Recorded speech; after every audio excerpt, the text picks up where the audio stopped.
Hi everyone, and welcome back to West End Best Friend. And today we are joined by a very special guest, cast member of Life of Pi, playing Pi, in fact. It's Nuwan Hugh Perera. Welcome to West End Best Friend. How's it going?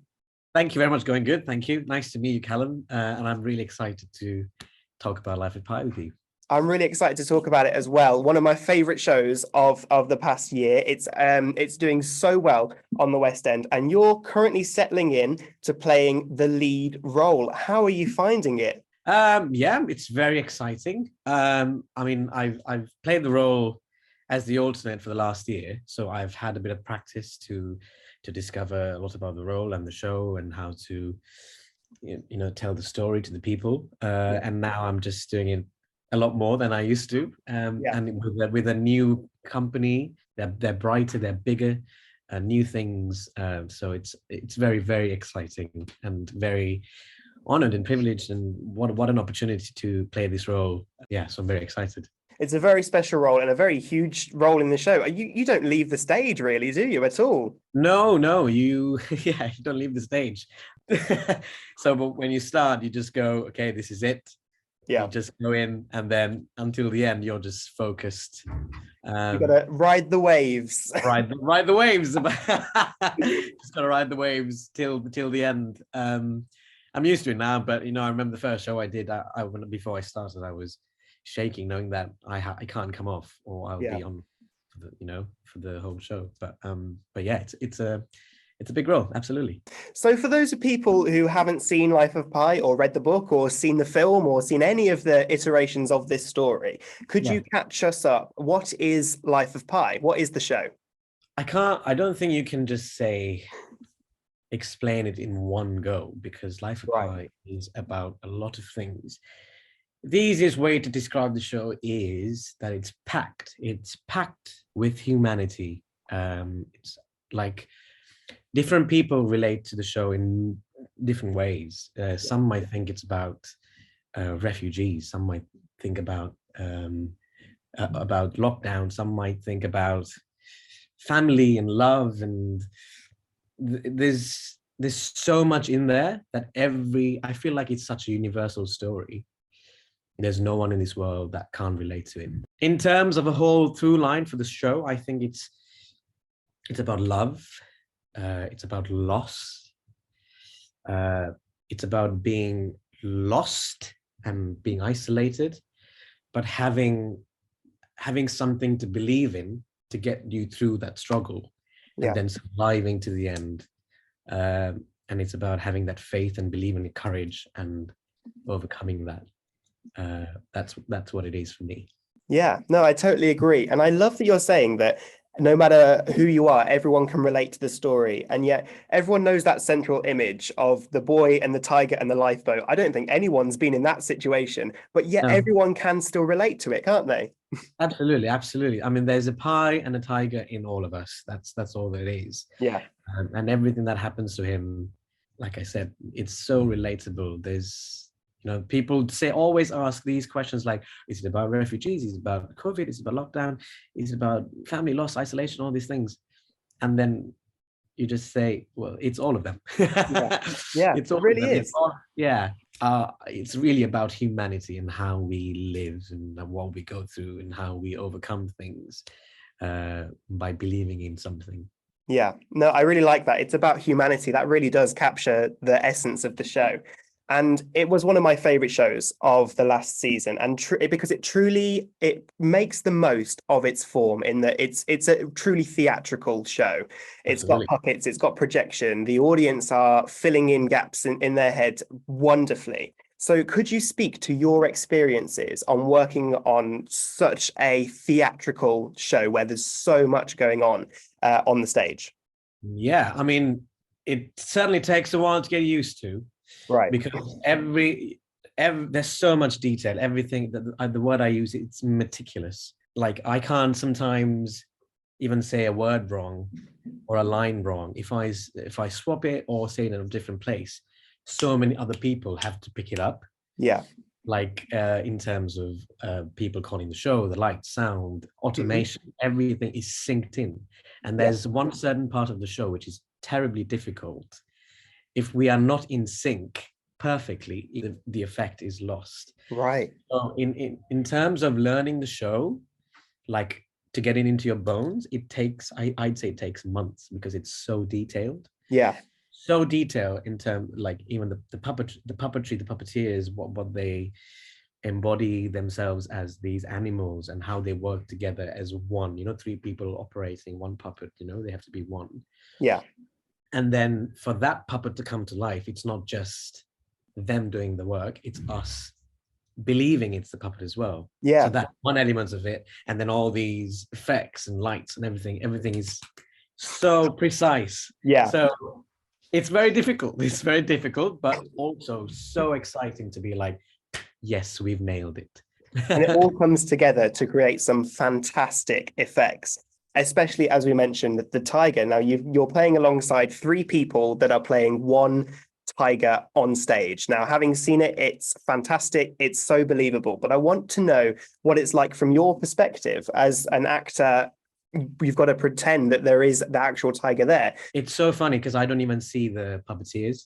Yeah. I only see when you look into Richard Parker's eyes, that's all I've ever seen, and you're lost. You're absolutely lost in it. You're terrified of it. You love it. It's never been a point where I've not believed it's real. Yeah. It's like acting. It's like having another partner, someone else act with, right? But instead of one person, it's three puppeteers, and they like to mention us as the fourth puppeteer who makes this thing become real. Yeah. So it's a constant thing which evolves. I think I've learned so many things.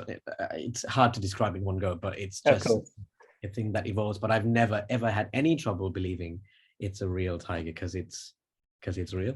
It's just real as well. And that goes for all the rest of the animals in the show, because there's exactly. the tiger. There's about 5 other different animals that you interact with, and they all are astounding. They are there in person. I think it's fantastic. It's a wonderful way of telling this story, and that's amazing. That especially that suspension of disbelief is so easy, because that is a central theme in the storytelling of Life of Pi.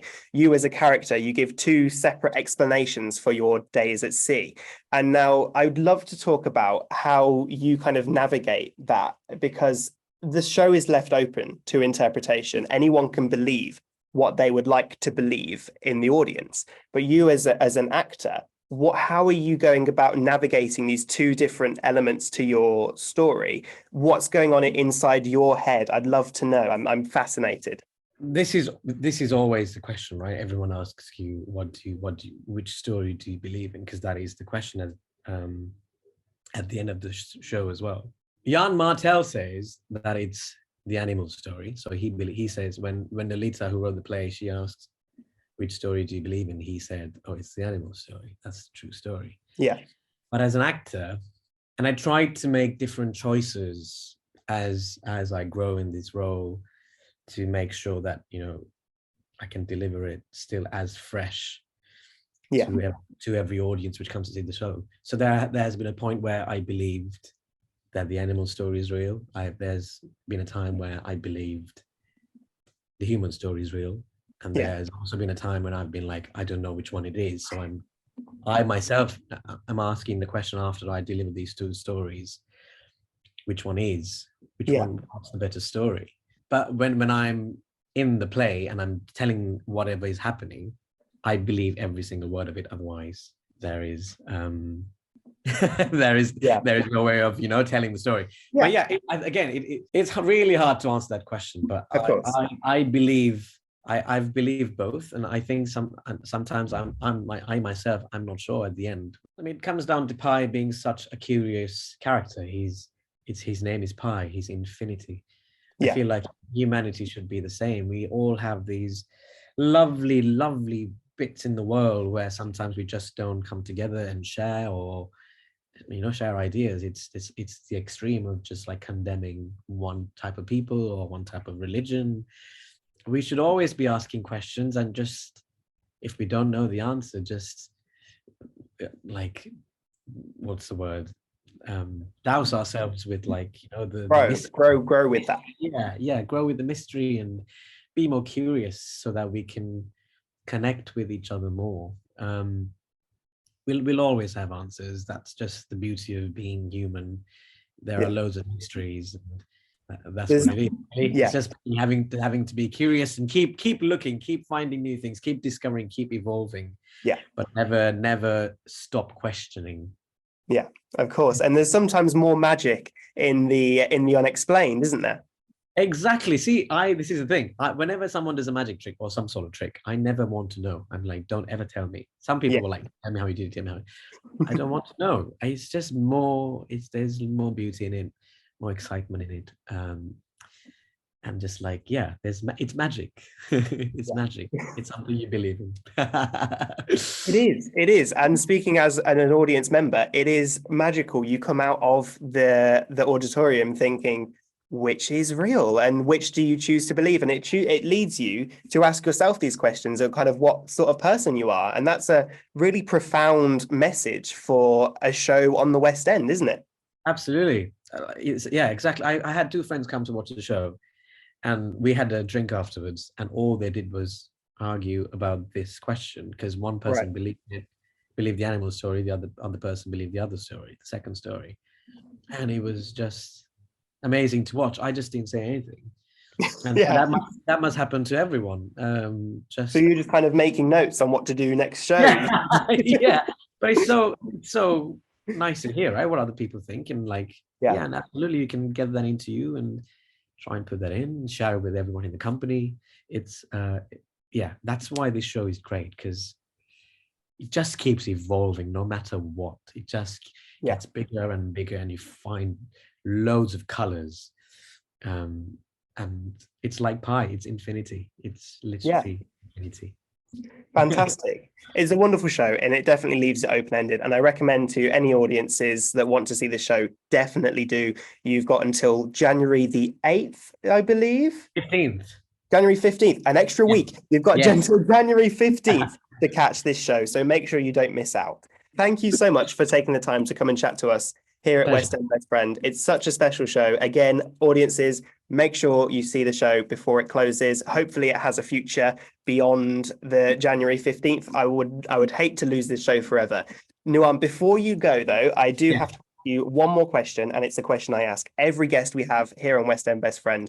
And that's, what is your favorite show that you haven't been a part of yet? Oh my God. It's a big one. Ooh, wow. I'd love to be part of something like Hadestown. Right. Yeah. Because it's an actor muso show, right? It's got the musicians are on stage. Yeah, they're heavily involved. I know that. I love Greek mythology. Yeah. And I like that kind of folk kind of music. So I think I would love to be in that show. That would be so much fun. Thank you very much, Callum. Pleasure's mine. Thank you.